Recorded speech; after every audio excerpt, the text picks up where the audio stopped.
Hey, belle communauté Facebook, bienvenue à ce direct improvisé. J'ai le pur bonheur, week-end particulier s'il en est un. On est dans un phénomène astronomique qui est rarissime ce week-end. On se retrouve ici en compagnie de l'amie Roxane Boulay de la boutique spirituelle Le Monde de Gaïa, 1269 Cormier à Drummondville. Hey, c'est un bonheur de t'avoir au micro. Mais moi aussi, je suis contente de te parler. Je suis contente qu'on puisse faire ça. On en avait parlé, puis on a décidé de... Ben, en tout cas, tu as décidé que c'était aujourd'hui que ça se passait. C'est ça, dans le feu de l'action. Parce que là, on est en plein cœur, disons-le, astronomiquement parlant. C'est l'alignement de 7 planètes. OK, c'est la parade planétaire. Donc, on a 7 planètes qui... c'est exceptionnel, là. Ce qu'on vit là, et tu vas nous l'expliquer tantôt, mais il n'y aura pas quelque chose de similaire avant 2161, donc dans 136 ans. On va le vivre, mais probablement dans une autre forme, dans un autre état, mais en tout cas dans la forme actuelle, carrément qu'on ne revivra pas la même chose. Donc on avait Mars, Jupiter, Uranus, Vénus, Neptune, Saturne, et c'était ajouté Mercure versus ce qu'on a vécu en début d'année, parce qu'explique-nous, c'est la deuxième épisode d'alignement planétaire pour cette année 2025. Oui. Ben, en fait, ça a commencé le 21 janvier dernier, où il n'y en avait que 5. Et déjà là, on commençait à recevoir des codes d'intégration de nouvelles informations. Et quand je dis nouvelles informations, c'est au niveau spirituel, c'est au niveau beaucoup plus haut que ce qu'on est habitué de recevoir, mais on est en plein changement en ce moment. Puis, veut pas, on le sait, on le sent. On était à l'envers. Depuis le début de l'année, on a commencé à être à l'envers à l'intérieur. C'était difficile de suivre le mouvement. C'était comme, on avait tout le temps l'impression que tout nous tombait dessus, tout en même temps, mais c'était l'alignement planétaire.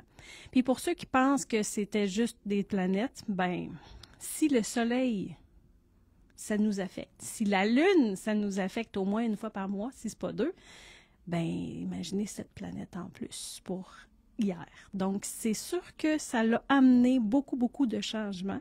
Et ça commençait hier, parce que ce n'était qu'un début, c'était pas une fin, c'était un début. Donc, ça change tout. Notre façon de penser va changer, notre façon de réagir va changer. Et perception. Complètement. Puis moi, avec l'événement d'hier... Oui, parle-nous-en donc ton événement. Tu avais une belle rencontre, puis ça a été particulièrement magique. Oui, bien... En tant que médium, je recevais l'information, bon oui, depuis le 21. Je savais avant le 21, mais je savais tellement pas tout qu'est-ce que ça allait donner. Je savais pas du tout à quoi m'attendre et j'ai eu des informations à donner aux personnes qui étaient présentes jusqu'à la toute dernière minute. J'ai même fait une canalisation à la fin que je ne savais pas qu'elle allait se faire, mais elle s'est faite. Donc, c'était un événement vraiment magique. On a monté tellement haut en fréquence vibratoire. Il a fallu aller activer d'autres chakras qui dépassent les 7 que la plupart des gens connaissent. On parle du 8e, 9e, 10e, 11 et 12e chakra. C'était des nouveaux rayons qu'on devait recevoir. Ils étaient là, mais ils n'étaient pas activés. Pour la plupart des gens, c'était pas quelque chose qui était activé. Et là, que tu le veuilles ou que tu le veuilles pas, c'était le cas. Puis la méditation permettait de servir de tremplin pour accéder à ça de façon plus consciente. OK. Explique-moi, je tentais tant bien que mal d'expliquer à Belle Nathalie cette semaine qu'est-ce que ça représentait, cet alignement planétaire-là. Donc, tu m'expliquais avant qu'on entre en direct, que ça avait un lien, une corrélation directe avec les chakras. Pour comprendre, on va partir à la base. Les chakras, explique-nous... pour un résumé rapide, on n'ira pas dans le détail, mais donc, ce qui s'est produit hier allait chercher directement chacun de ces chakras-là. Oui. On parle là, des chakras de base. Là. Les 3 premiers sont les chakras de base. La racine, le sacré et le plexus solaire. Et ils sont concernés par chacune des planètes qui étaient dans le ciel. Et c'est ça qui est vraiment... spécial parce que c'était Saturne, c'était Jupiter, c'était Mars et c'est les 3. Elles représentent ces 3-là, les 3 premiers chakras. Donc, on est dans les chakras physiques. Et Mars, on la connaît très bien par son esprit guerrier. Hein? On le sait avec la mythologie grecque et romaine, Mars, c'était un guerrier. Mais ça représente le plexus solaire, puis ça représente où est-ce qu'il est le foie, où est-ce qu'on parle de colère. Donc, tout est en lien, puis c'est aussi l'élément feu. Fait que là, on peut pas... Moi, je pourrais dire ça. Avant, on mettait science et spiritualité, deux domaines complètement différents, mais là, on est en train de se rendre compte que c'est un et l'autre. C'est le yin et le yang, ça fait partie un de l'autre. Oui, complètement. On peut pas penser que le spirituel, c'est ça, puis juste la science, c'est ça. Les deux sont en train de se rejoindre, et ça devient tellement de plus en plus évident que ça va être difficile de devoir les dissocier à nouveau. Puis c'est ça la transformation qui se produit. Juste une aparté comme ça. Qu'est-ce qui fait parce que là on n'invente pas ça, là, c'est pas trendy là, de commencer à parler de spiritualité là, c'est depuis le début des temps, depuis éons. Mais qu'est-ce qui fait qu'on a perdu ça, cette capacité-là de compréhension et d'écoute et d'interrelation de tout ça. On s'est comme fermé. C'est quoi? C'est la religion qui a amené à ça? C'est des doctrines? C'est quoi? Ben, je dirais, grosso modo, là, je pense que ça fait partie de l'évolution humaine. Tu sais, de passer d'être en quête de nourriture, puis de savoir comment survivre, à avoir des habitations plus stables, à être plus sédentaire, à devenir plus intelligent, développer plus l'intelligence, puis en vient là toutes les découvertes scientifiques. Et on est parti de gens qui entraient en transe en tapant sur des tambours, jouant de la flûte. On est parti à la découverte. Donc, en quelque part, c'est sûr et certain qu'on partait d'un extrême pour s'en aller vers l'autre. Et maintenant, ben, on est rendu à revenir à faire un équilibre. Puis dans ça, il a passé tout ce que tu as nommé, doctrine, religion, etc. Puis c'est un processus normal. On est allé expérimenter, mais là, c'est le retour du balancier. C'est un retour à l'équilibre. Un retour à... Bon, on est allé d'un extrême à l'autre. Maintenant, on revient s'équilibrer. On revient... Oui, la Terre, c'est une place où on expérimente en tant qu'humain. Ça... personne ne peut dire le contraire.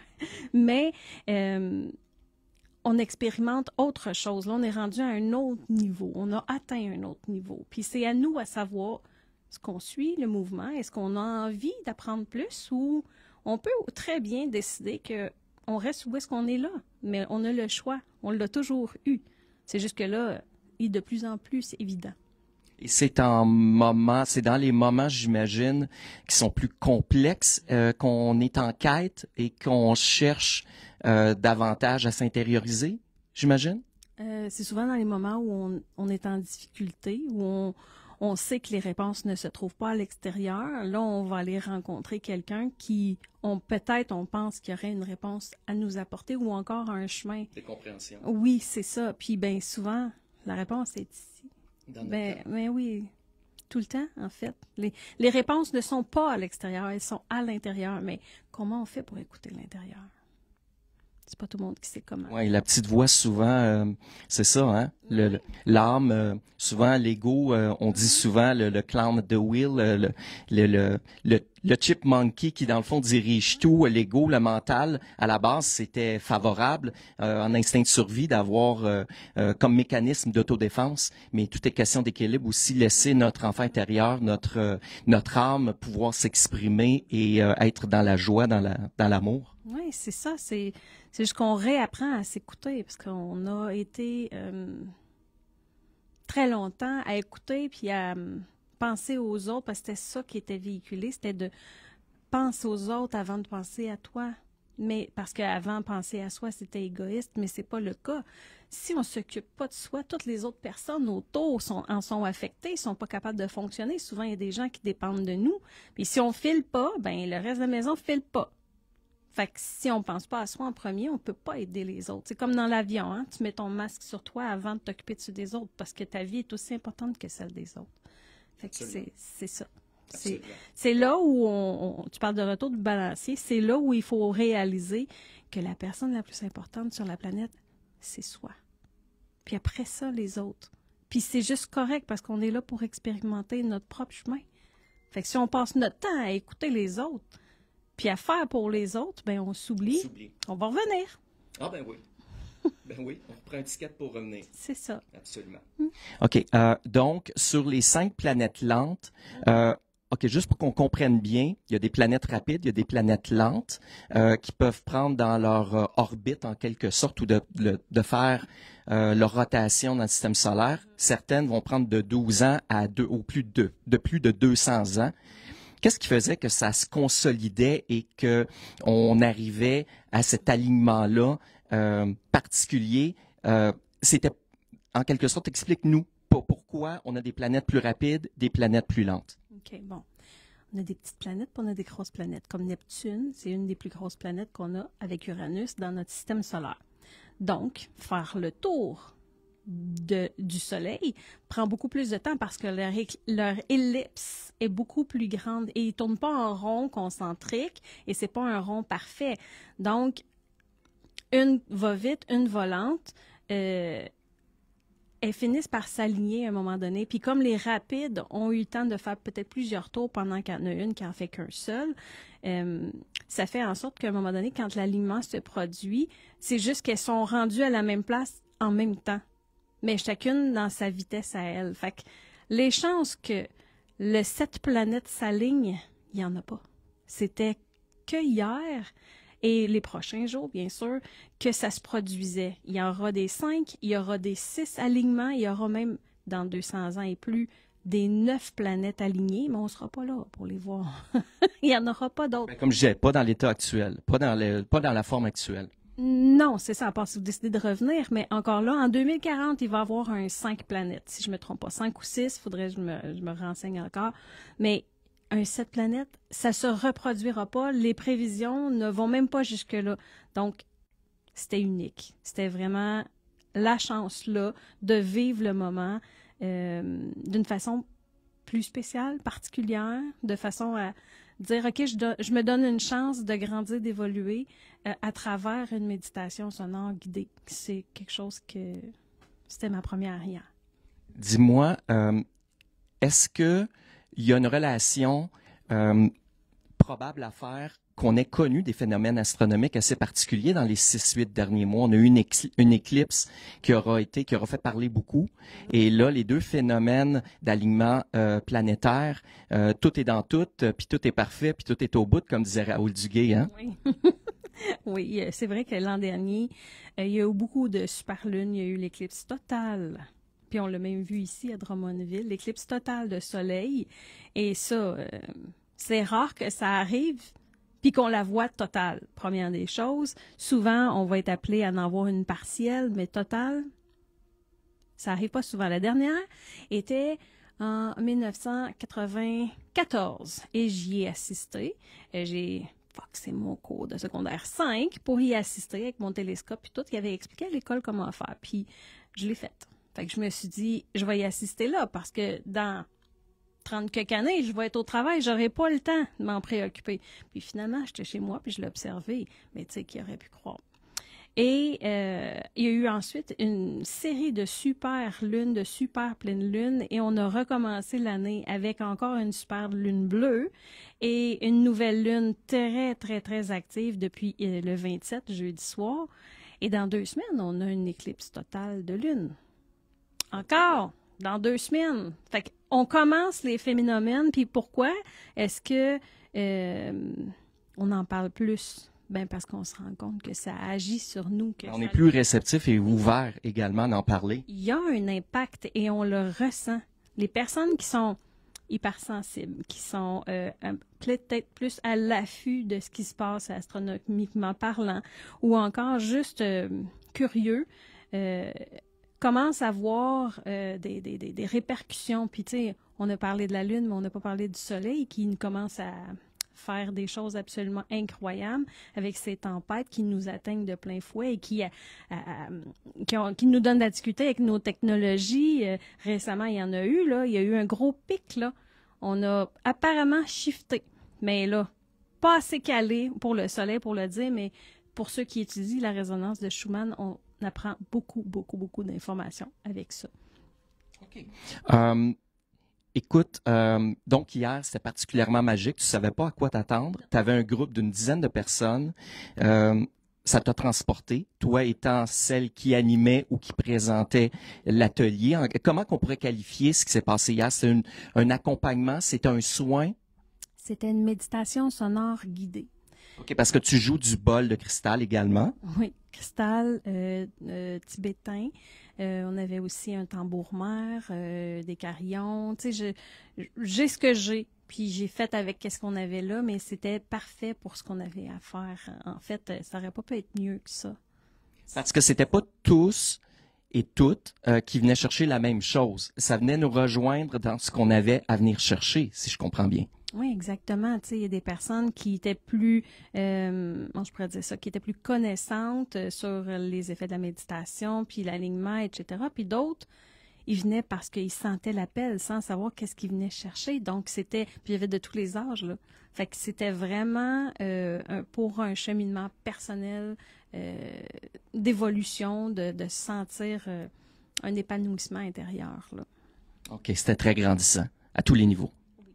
Définitivement. Écoute, on parlait tantôt de télescope. Bon, hier, on a connu une petite soirée de précipitation de neige. Donc, on n'aura pas pu effectivement voir de nos yeux l'alignement. Ça va être présent tout le week-end. On peut le voir, j'imagine, avec un télescope. À l'œil nu, est-ce que c'est possible de voir l'alignement? Ben, il y a 4 planètes qui sont visibles à l'œil nu. Tu sais, celles qu'on voit déjà. On voit déjà Mercure, on voit déjà Vénus, on voit déjà Saturne. Il m'en manque une, là. Mais les autres, juste avec une paire de jumelles, tu peux les voir. Il n'y en a qu'une seule que tu peux pas voir. C'est Uranus ou Neptune. Il n'y en a rien qu'une que tu peux pas voir.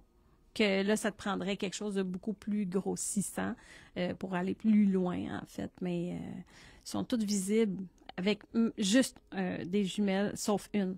On peut le voir, puis c'est pas juste la fin de semaine. Ça va durer sur une couple de jours, là, au festival. Oui, c'est ça. Et après ça, la trajectoire régulière va reprendre son cours. Donc, elles vont s'éloigner de ce qu'on peut voir. Oui, c'est ça. Puis, tu sais, il y en a quelques-unes qui vont quand même rester dans le ciel, qui sont là à tous les hivers parce que c'est dans leur cycle, donc les plus rapides. Et quelques lentes vont rester aussi parce qu'ils prennent plus de temps avant de s'en aller, mais la dissociation va se faire quand même graduellement. OK, donc on parle d'un événement qui s'est tenu hier, qui a été un franc succès. Tu m'en parlais. J'ai malheureusement manqué parce qu'on s'est pas rejoint assez rapidement, mais regarde, je suis avec toi aujourd'hui, donc c'est parfait. Tu peux me commenter en même temps. Écoute, tu as un prochain événement qui s'en vient, parle-nous-en. Oui, j'ai un prochain événement. En fait, il n'est pas programmé encore. Hein? Ben, après la soirée d'hier, la réaction, ça a été, on a beaucoup aimé. C'est quand le prochain? Oh, c'est magnifique. Oui, donc je vais annoncer la date dès que je vais savoir à quelle date je peux louer le local pour faire la prochaine méditation sonore qui va être encore guidée. Je pense que c'était une belle formule, fait qu'on va y aller, mais ça sera pas sur l'alignement des planètes. Il va sûrement avoir un autre phénomène qu'on va pouvoir utiliser pour faire cette méditation-là. Puis sinon, ce sera juste pour le plaisir de méditer en groupe, là, sans problème. OK. Là, on va revenir sur le monde de Gaïa. Ça, c'est ton bébé, la boutique spirituelle. On parlera des services après. Qu'est-ce qu'on peut y retrouver? Donc, c'est une boutique spirituelle. On peut y trouver de beaux petits bijoux, de beaux petits cadeaux. Parle-nous-en. En fait, j'ai toujours, depuis, je pourrais dire ça, mon ouverture, médium, je le suis depuis toujours, sauf que ça se révèle à toi vraiment quand tu es prêt à ouvrir cette porte-là. Il y en a qui vont dire, oui, je l'ai déjà fermée, elle peut se réouvrir si on le désire. Il y a des choses à faire, mais ça se fait. Et j'avais une passion pour les cristaux depuis les tout débuts. Plus que pour le pendule ou pour les bols ou quoi que ce soit, c'était vraiment les cristaux. Et je sais pas, c'était quelque chose de fascinant pour moi. Puis en passant, quand j'étais jeune, je voulais être vendeuse de bonbons. Fait que là, je les ai, mes bonbons. Mais ils sont juste beaux pour les yeux, on les mange pas. Ouais, puis ils carrient pas les dents. Non, exact. C'est plus santé. Mais c'est ça. Et la boutique, donc, elle est spécialisée dans les cristaux. Je n'ai plus de 250 sortes. J'ai pas terminé, hein. C'est un début. Ça va bientôt faire 2 ans. Et ensuite de ça, on a, oui, des jeux d'oracle, de tarot, on a de l'encens, on a des bijoux, on a des pendules, on a des choses vraiment qui sont exclusives aussi à la boutique. J'ai des des têtes que certains ont déjà vues passer, que j'appelle les galactiques, parce qu'on voit qu'ils ont les oreilles pointues, un peu comme les Pléiadiens, un peu comme les Arcturiens. J'ai des pièces qui sont uniques. Et bien sûr, comme tout commerce, tu veux faire ta place, tu veux promouvoir et donner des choses que les autres n'ont pas. Donc, je fais de mon mieux pour trouver des choses que les autres n'ont pas, puis c'est correct, c'est ce qui fait mon unicité aussi. On vient parler de cristaux avec moi, j'ai une chaise à côté de la caisse parce qu'on en a pour un petit bout de temps à parler de cristaux, parler des différences. Il y en a qui viennent comparer aussi ce qu'ils ont trouvé, justement, pour dire c'est quoi ça, puis de quoi c'est fait, puis tout ça. J'ai pas tout ce bagage-là, mais je l'apprends. Je l'apprends des fois sur le tas, des fois j'ai des livres aussi, j'ai beaucoup de livres, fait que je m'informe, puis je suis toujours emballée quand quelqu'un m'apporte ses trésors. C'est un cadeau à avoir parce que j'ai été témoin. Il y a une cliente qui s'est présentée tantôt. Tu avais toute l'ouverture et la bienveillance du monde pour bien la conseiller.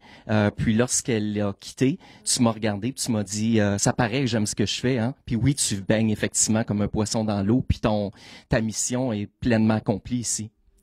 Oui. Puis ça a été un cadeau vraiment de la part des guides de me diriger vers ici. C'était tellement pas prémédité.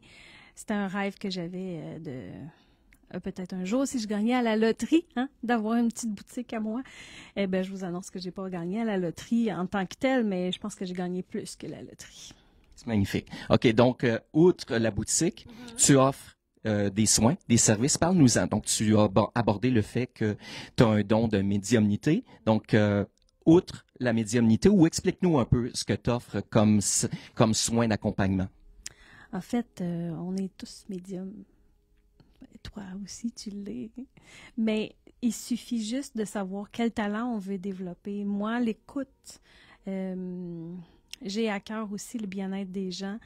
Et avec le temps, j'ai développé des choses que je peux faire en plus de la médiumnité ou qui m'aident avec la médiumnité à faire les soins énergétiques de base, les soins avec les soins de lumière, un soin avec le cube de Métatron. C'est des choses que j'ai développées avec le temps, qui sont pas venues tout d'un coup comme ça.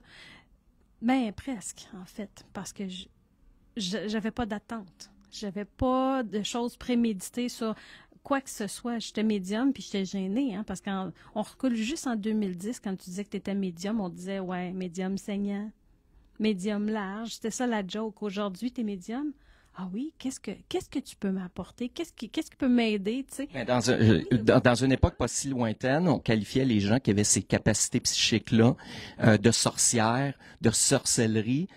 Souvent, bon, on va se l'avouer, dans une certaine époque, il y en a qui ont été brûlés pour moins sur des bûchers, puis ça entrait en totale contradiction avec le dogme.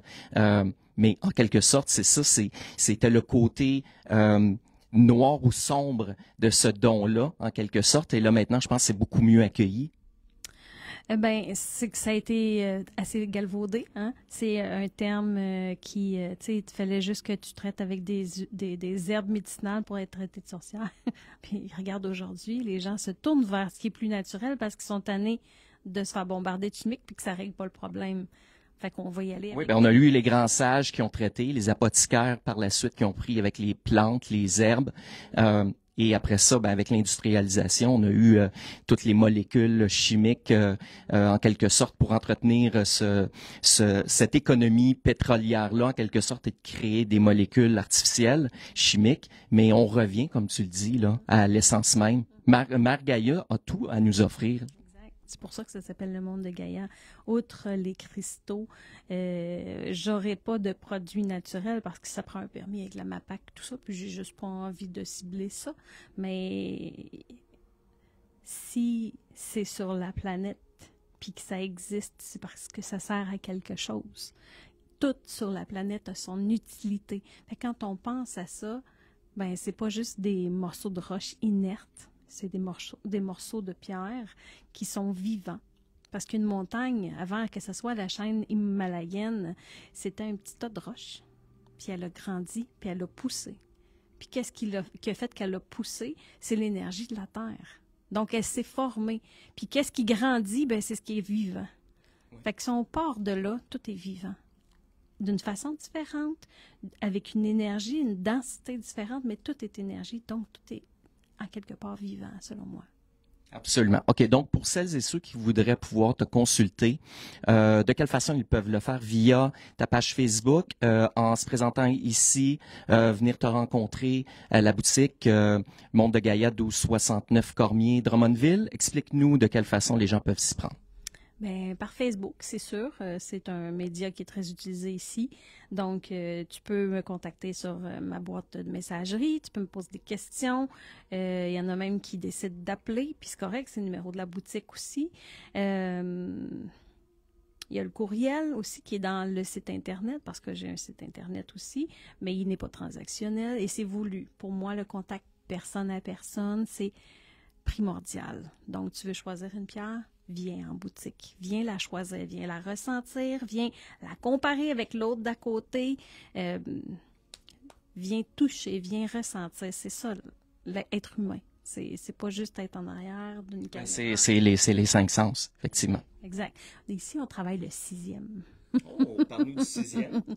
Ben, c'est celui qu'on appelle l'intuition. Hein, qui est la petite voix, comme tu parlais tantôt, ou la médiumnité. Hein, ils ont tous des noms différents pour parler de la même chose. Donc, si on y va à partir de ça, hein, ben, comme je l'ai dit tantôt, tout le monde peut être médium. Tout le monde est médium. Mais Mozart n'était pas médium, mais il était un super musicien. Tu sais, fait à quelque part, il a développé, lui, sa façon, son talent à lui d'une façon différente, mais il voyait tout dans sa tête avant. Oui, effectivement, plusieurs des grandes œuvres ont été en quelque sorte, c'était de l'intuition. Ressenti, l'inspiration. Quand on parle d'inspiration, on rencontre souvent des artistes et je leur demande d'où provient l'inspiration du processus créatif. Ben c'est souvent le temps d'arrêt. Souvent les gens vont aller en retraite artistique. Les grands artistes qui vont prendre une pause pour créer un nouvel album ou écrire un nouveau livre. Effectivement, il faut prendre un temps d'arrêt de silence pour être en mesure d'aller à l'intérieur puis aller trouver ce qui nous inspire. Effectivement, je pense qu'on passe tous par... il y en a qui ont le syndrome de la page blanche, puis à un moment donné, il y a un déclic qui se fait. Il y a un événement qui se produit qui fait en sorte que je la tiens, mon histoire, ou je la tiens, la chanson que je veux composer, ou les paroles, ou encore juste le filer. Tu sais, quand tu vas te promener avec ton chien dans la nature, le moment de joie et juste de simplicité et de partage que tu as avec elle, c'est tout intuitif, ça. Mais tu sais qu'elle est heureuse parce qu'elle te le montre, puis toi, ça te rend heureux parce qu'elle est heureuse. Donc, mais il n'y a pas de mots là-dessus. Il y a juste le ressenti. Donc, c'est le cœur. Fait que si on part tous de là, on est tous capables de le faire. Chacun des artistes ont connu à un moment ou à un autre un passage à vide. Nathalie et moi, on découvrait l'histoire ou la biographie de Robbie Williams récemment et il était dans un énorme passage à vide. Il était au bord du précipice et Angel aura sauvé sa carrière en quelque sorte. Puis je trouve particulièrement pertinent que ça soit Angel qui l'aura ramené sur son processus de création. Effectivement, je le connais pas tant, mais c'est tout le temps quelque chose qui vient comme nous rappeler qu'on est sur la bonne route ou encore juste nous remettre ça à traque parce que, en quelque part, on est tout le temps en train de douter puis faudrait donc arrêter de douter. C'est vraiment propre à l'humain. Mais on peut-tu changer ça pour dire, hey, j'ai confiance en ce qui je suis, en ce que je fais, en comment je le fais. J'ai pas besoin d'avoir des confirmations de part et d'autre pour savoir où je m'en vais. Hey, écoute, je fais un deal avec toi. On va regarder dans les commentaires, on verra ce que les gens vont nous dire. Et voir, je pense qu'on pourrait, de façon épisodique, refaire ce qu'on fait là. Là, on expérimentait aujourd'hui. C'est un pur cadeau. Écoute, moi, ce que je dois dire, c'est que tu es la médium avec la plus belle voix de radio FM. Probablement que je pourrais te demander de m'annoncer le 6 à 6, c'est quoi? Avec ta voix radiophonique, ça serait parfait. Mais tu as déjà fait, de toute façon, de la communication. Tu me disais que tu avais, avec quelques-unes de tes comparses, de tes collègues, fait de la télé communautaire, fait de la radio également, où tu traitais en lien avec la spiritualité, justement. Mais ça serait un peu bonheur pour moi qu'on se retrouve. On va voir ce que la communauté, ta communauté et la mienne ont à dire là-dessus. Écoute, c'est un pur cadeau de t'avoir reçu au micro. Ben, C'est moi qui est honorée parce que, bon, il m'a pris par surprise, je vous dis ça comme ça. Ben, c'est toujours de même. Mais oui, mais moi, les surprises, hein, j'aime bien quand ils sont préparés. Non, c'est pas vrai. On appelle ça la spontanéité. Ça, pour être spontané, j'ai pas de problème, mais ça va me faire plaisir de refaire ça avec toi, maintenant que je sais. Ouais, là, tu vas te garder un change dans le bureau, parce que tantôt, ce qui est très drôle, c'est que tu m'as dit, ah non, je veux pas porter ce chandail-là. Puis là, tout d'un coup, t'es allé te changer.